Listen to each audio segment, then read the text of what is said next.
Хичээлийн танилцуулга. Бид өмнөх хичээлээр Монгол ардын нүлгэр арга тулааны үнэг болон Монгол ардын шидэвдүүлгэр хааны хүү гомб, харцын хүү гонгор үлгэрийг үзье. Өнөөдрийн хичээлээр Монгол ардын нүлгэр Арслантай мэргэн хаан үлгэрийг үзэх болно. Өмнөх хичээлээр Монгол томгийн уран дүрслэл, адилтгал, амьдлал, хэтрүүллийг олж тайлбарласан. Одоо үзэх Монгол үлгэрийн уран дүрслэл, адилтгал, амьдлал, хэтрүүлэл ашиглан түүгээр далд утгыг тайлбарлана. Дараагийн хичээлээр ам яруу найраг, шүлэг, өгүүлэг, туужийн уран дүрслэлийг олж тайлбарлах, далд утгыг олж тайлбарлана. Зорилго: зохиолч уншигчдад юу хэлхийг хүсэж уран дүрслэл, адилтгал, амьдлал, хэтрүүлэл ашигласныг шинжилж тэдгээр нь ямар далд утгыг илэрхийлж буйг тодорхойлж сурах. Зорилт: үлгэрт гарч буй мэдэхгүй үгийн утгыг тайлбарлана, уран дүрслэл, үг сонслын ялган тайлбарлана, зохиолын далд утгыг тодорхойлж сурна. Түлхүүр үг: зохиолын далд утга, тухайн зохиолын уран дүрслэл, зохиолчийн үг сонголт болон дөрвүүдээс далд утгыг мэдэж авч болдог. Хүрэх үр дүн: мэднэ.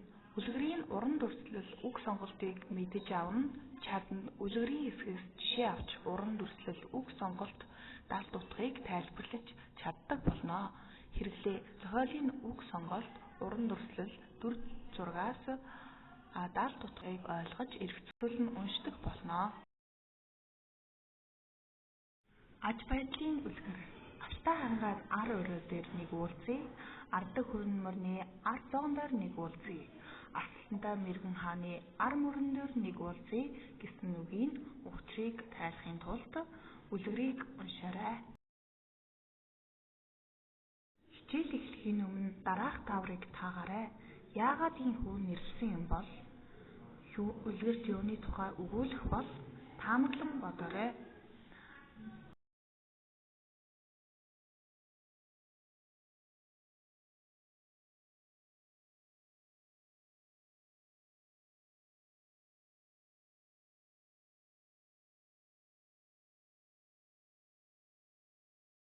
Үлгэрийн агуулга сэргээн санаж асуултад хариулсан хүүтэй хамт уулын оргилд гарцгаая.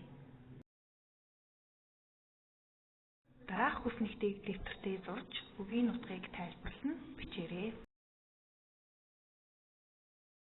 Даалгавраа гүйцэтгэсний дараа тайлбарыг хараарай.